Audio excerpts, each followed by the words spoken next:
Good morning. It's so good to see you guys today. My name is T.W. Davis. I'm the lead pastor here.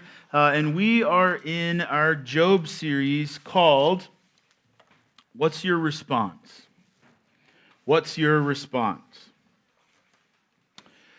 To understand why the Andrea Gale never had a chance, you need to hear what happened along the shoreline of the eastern seaboard in fall of 1991. In Rhode Island, there was a fisherman who was swept off the rocks while he was fishing and killed.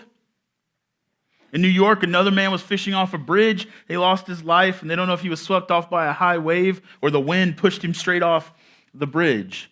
But the New England coastline was hammered so hard that even lighthouses, the buildings that are made to withstand the worst weather, were highly damaged. Utility poles were gone, trees, piers, seawalls, boardwalks disappeared.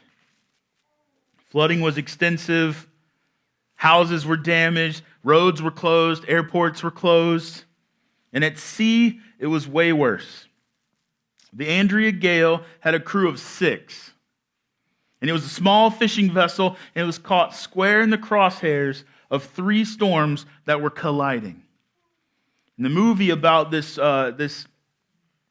ship coined the phrase, the perfect storm.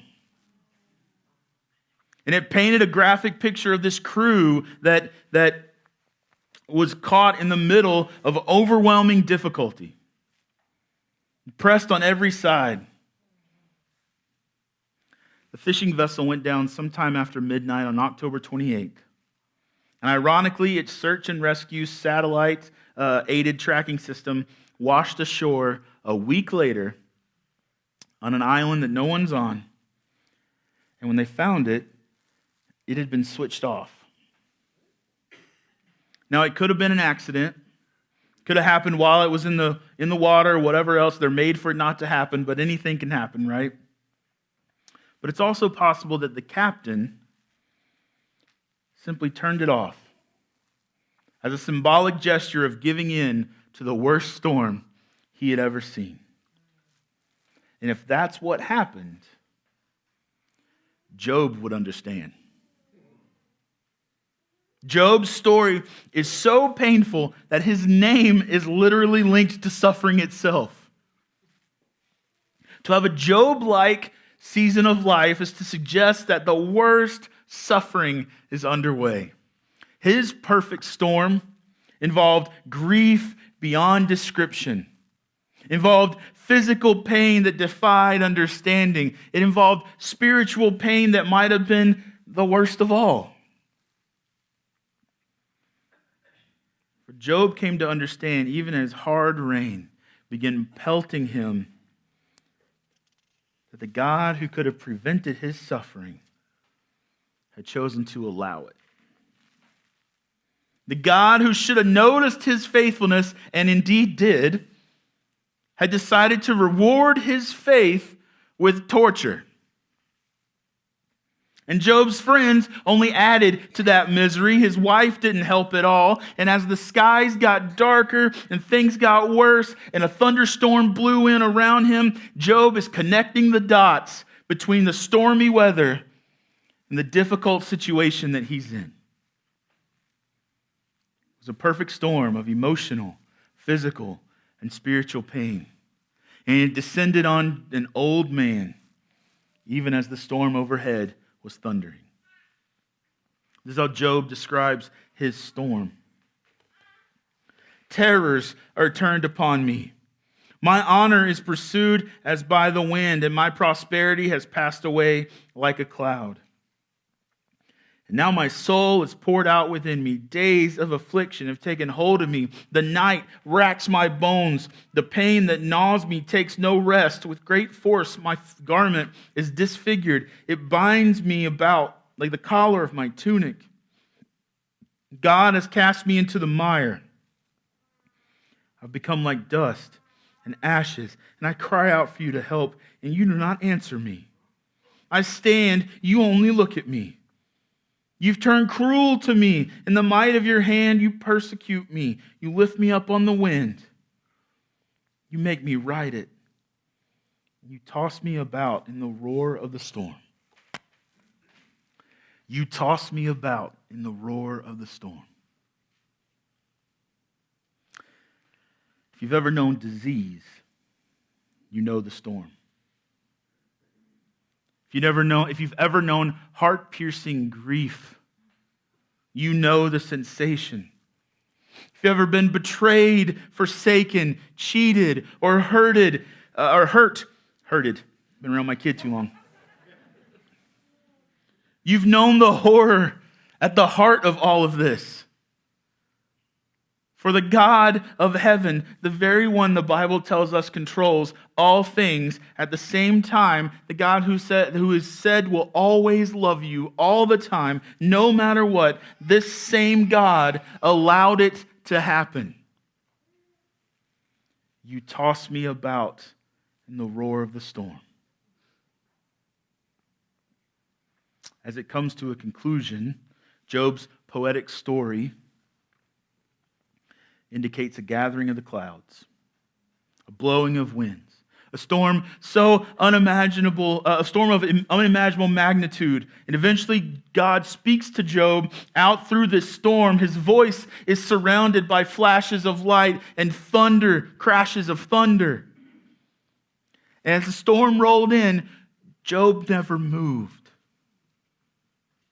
With the rain coming down, he sat in his clumpy, wet mass of dust and ashes, and his sores are oozing, and his heart is broken, and his friends are sitting there with him too, and they got to be anxious, right? Because unlike Job, they want to live. And unlike Job, they don't have the same multiple problems crashing down on them all at the same time. And the symbolic nature of the skies around Job that keep turning darker and darker, and the wind that keeps coming closer, and the thunder that feels like it's right over top is coming closer and closer to Job and this group of men. The more stormy the weather, the more Job related. He was living out the worst days of his life, dealing with that perfect storm of physical, emotional, and spiritual. And right there, in the apex of this storm, is where life's lessons can be learned, and they became apparent for Job. And I want to look at 3 of those today. The first is the reality that a perfect storm may overwhelm you. A perfect storm may overwhelm you. Job's perfect storm overwhelmed him. In an amazingly brief period of time, he had been attacked by his enemies, his financial portfolio was gone, and worst of all, his children had been killed. In the aftermath, his health deteriorated to the point that he wanted to die. Yet he couldn't die. And through the worst of it, his friends showed up. His friends showed up and told him that the whole thing had to be his fault. Confess your sin, Job, they said. Then maybe God will shut down this attack on you. God is fair and just and right. And no matter how much you protest and tell us that you've done nothing wrong and that you are innocent, Job, God can't be wrong. Come on, man. What did you do to deserve this? Admit it and die. Aren't those great friends? It was a perfect storm that sank Job to the depths of discouragement and depression, and as surely as the Andrea Gale sank to the bottom of the Atlantic. You've seen it before, right? When funerals start arriving for a family, they seem to come in bunches. A family that didn't even know where the community funeral home was, now they know all the back hallways, the secret places you can go cry, the price of coffins, the way to organize a memorial service. And after a rash of funerals, it starts to numb them, and they look around at each other and they wonder, who's next? What about health issues? Someone who's never had really any health issues, they've been in the best of health, and then troubling symptoms hit them like a truck. And the problems pile up beside them, bringing tests and surgeries and treatments and expensive medical bills and thoughts of giving up. And financial pressures can do the same thing to a family or to a person. A job is lost. Bills are missed. Debts pile up, and then a car or a refrigerator decides not to work anymore, and you don't have the money for repairs.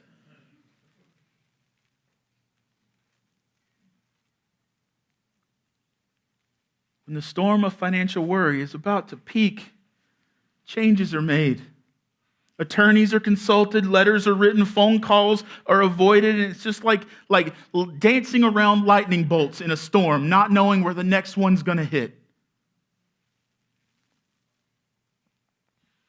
It's the kind of situation that only needs one more element to happen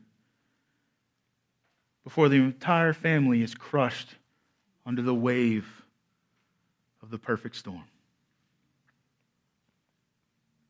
And in the midst of one kind of trouble, sometimes another develops.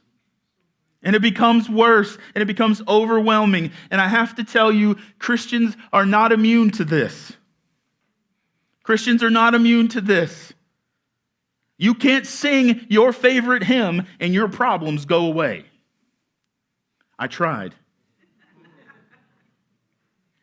And the Bible will 100% bring you comfort for the people who turn there, but there will still be tough decisions that need to be made. There will still be pain that you have to tolerate. There will still be pressures from different angles. Think about David.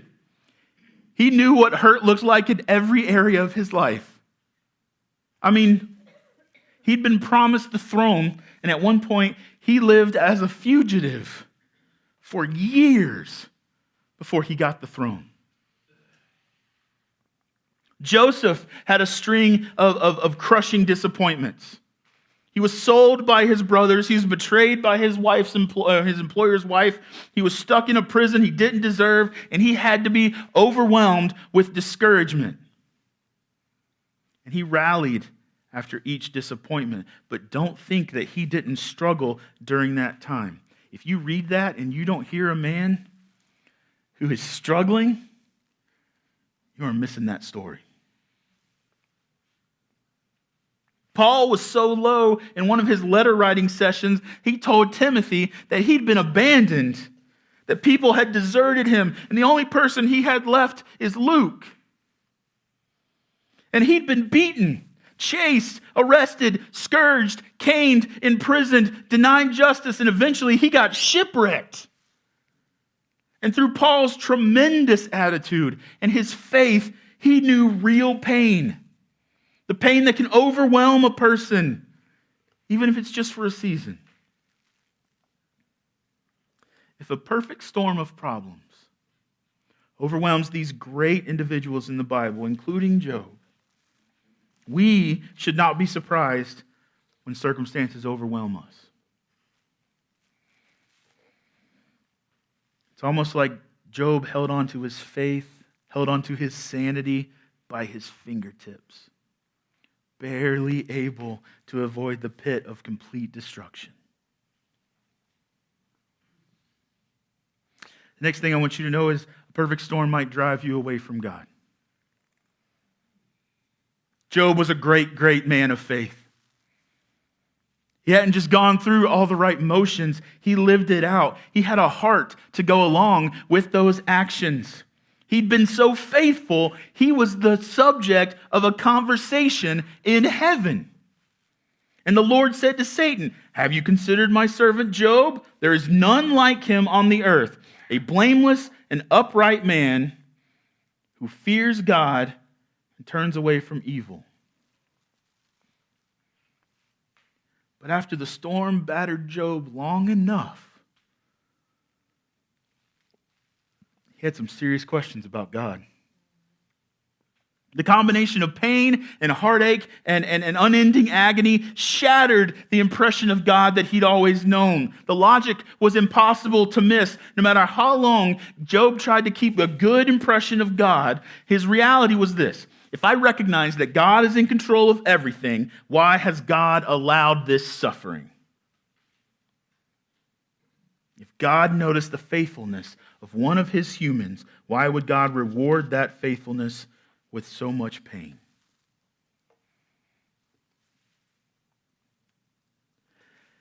I need you to hear.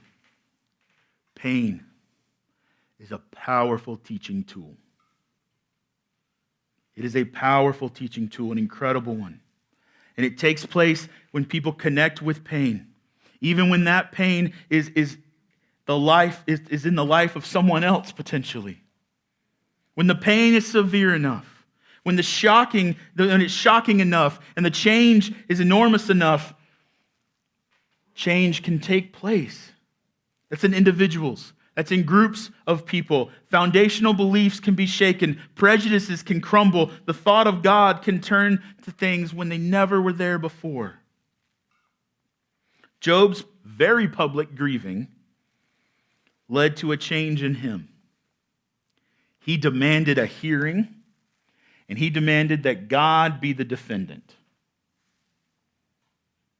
Job reviewed his life, his efforts to avoid sin, his attempts to worship God, and the very God who seemed bent on his destruction. Job's suffering took him to the edge of rejecting the God he'd always served and he'd always loved.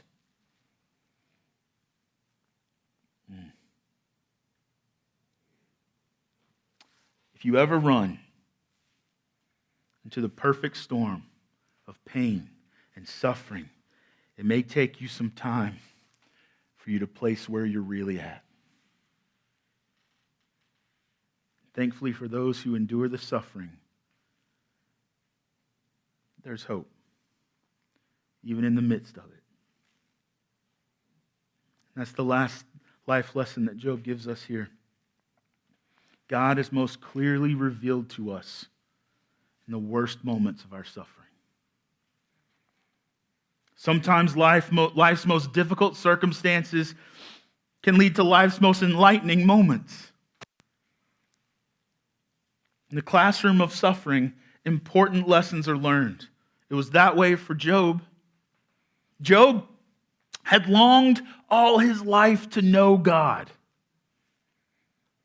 He had brought offerings. He had kept the rules. He kept a righteous heart. But it was only in his suffering, in the very worst of the suffering, that he met God in the deepest way. In the middle of that storm that nearly devastated him, Job met God. Of course, the meeting didn't go exactly how Job wanted. But Job met God. God spoke to Job directly. That doesn't happen very often. God spoke to Job directly and challenged Job to answer his questions and to stop asking so many of his own. And the Lord said to Job, "Shall a fault finder contend with the Almighty? He who argues with God, let him answer it." And Job answered the Lord and said, "Behold, I am of small account. What shall I answer to you? I lay my hand on my mouth. I've spoken once. I will not answer twice, but I will proceed no further." The Lord answered Job out of a whirlwind and said, "Dress for action like a man. I will question you, and you make it known to me. Will you even put me in the wrong? Will you condemn me so that you may be in the right? Have you an arm like God? And can you thunder with a voice like his? Adorn yourself with majesty and dignity. Clothe yourself with glory and splendor." Job ain't stand a chance. He couldn't stand under those withering questions of the Almighty God. And once proper order had been restored, Job was finally ready to address God correctly. Then Job answered the Lord and said, "I know that you can do all things, and that no purpose of yours can be thwarted. Who is this that hides counsel without knowledge? Therefore I have uttered what I did not understand, things too wonderful for me, which I did not know. Hear, and I will speak, I will question you, and you make it known to me. I had heard of you by the hearing of the ear, but now my eye sees you. Therefore I despise myself and repent in dust and ashes. How ironic is this? It took the worst days of Job's life to bring him to a place where, in his words, he was able to see God. No longer had he just heard of God. No longer had he just done the things. He knew God. And even in continuing crushing loss, Job's now satisfied. How many stories can we tell? How many stories can we tell of people who only found God when they hit rock bottom in real life? There's a man that I baptized who told me that landing in prison was the best thing that ever happened to him.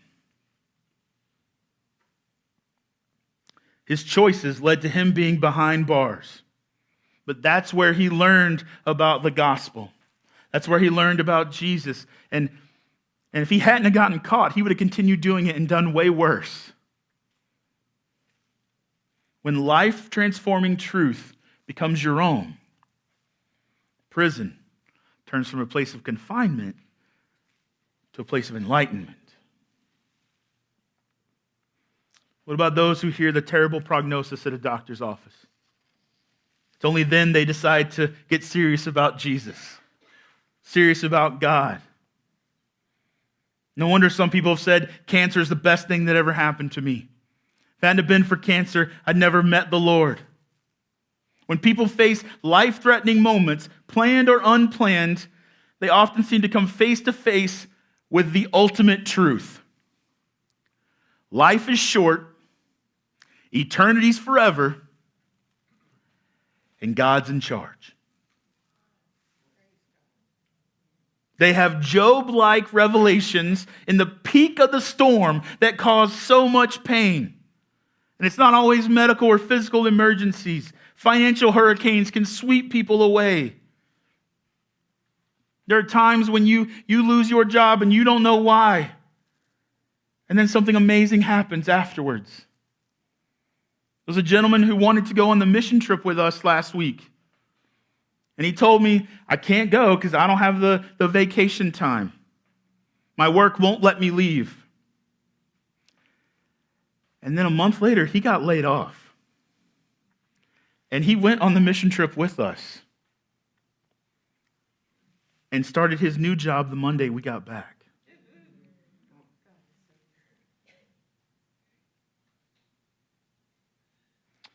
In the middle of the storm, you might find a lifelong prayer answered.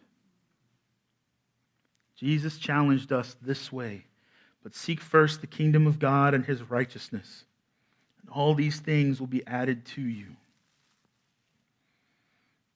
Job found the God he'd been looking for, not by avoiding the storm, but by holding on to the thread of faith he had, and went directly into the hardest of hard times. God was revealed best by the very storm that seemed to put clouds around who he was and where he was. So it's a story of two people. One of them is Ted Turner. He is 85 years old. He was a staple in the news for years. Presently, I looked it up this week, his net worth is 2.5 billion. He's made an impact on cable television, news reporting, professional wrestling, and my baseball team, the Atlanta Braves. He's given over $1 billion to the United Nations. He's contributed countless to humanitarian organizations. How's that for a blessed man, right? And through it all, He's never been boring. He's outspoken at every turn. And he said some crucial, harsh things against Christianity. He said Christianity is a religion for losers in 1990. On another occasion, he joked with the press that the Pope needs to go and step on a landmine. He wants to ask some CNN employees who are wearing ashes on their forehead for Ash Wednesday, what are you, a bunch of Jesus freaks? Interestingly enough, he grew up in a Christian home. And at 17, his plan was to be a missionary. He said in an interview, I was very religious when I was young. I was a born-again Christian. In fact, I was born again 7 times, including once by Billy Graham. I know Christianity inside and out, he said. But he lost his faith when he watched his sister die from a rare form of lupus when she was 20. And he said for 5 years before she died, he prayed every day for 30 minutes straight for God to save her, and he didn't. And he said, a kind and loving God wouldn't let my sister suffer so much, so I don't want to have anything to do with him. The concept of suffering separated Ted Turner from his faith in God. And the other person to consider up there, Amy Carmichael. You may know that name. She also knew the disappointment of unanswered prayer. As a kid, she was the only brown-eyed person in her entire village in the United Kingdom. She wanted blue eyes like everybody else, but she was different. She prayed every night for God to change her eye color, and he didn't. Then she decided to be a missionary, and she moved to India, where because of her brown eyes, she was then considered part of the group and not weird looking. And she was able to be a missionary there. She remained there for the rest of her life. And while serving there, giving a lifetime of service, she developed a painful nerve condition. And that caused her a few years later to have a great fall. And she was bedridden for the last 20 years of her life in India as a missionary. But she saw that suffering as a gift from God.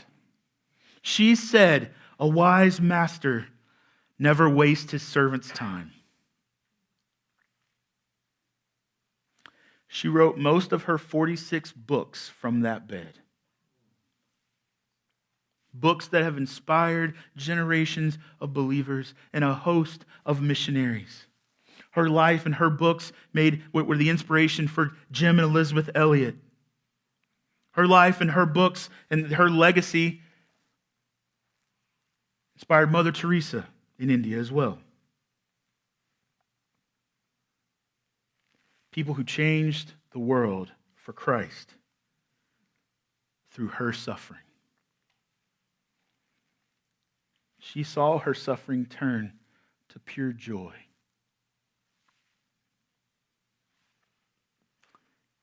You're not going to like me for saying this, and I'm sorry, but storms are coming. Storms are coming. They come for all of us.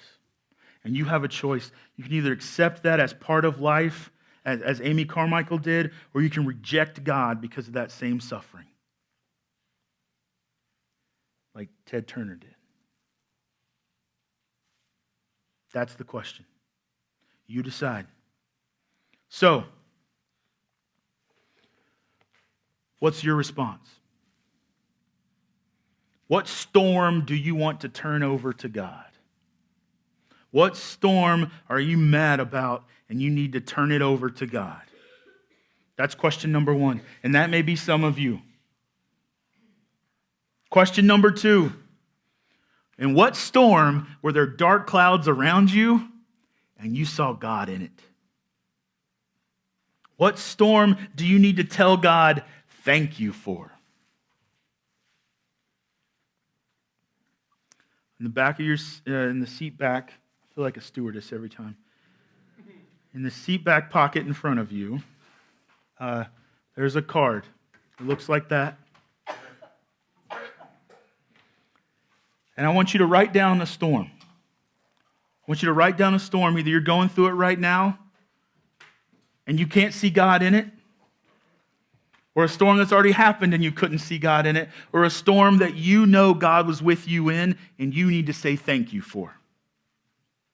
Write that down. Write that down. And you need to pray, God, help me see you. Or God, thank you for your faithfulness. Job's message. Job, looked squarely and honestly into the center of the clouds and into the raging storm. And you will find the God that has kept his promise to never leave you,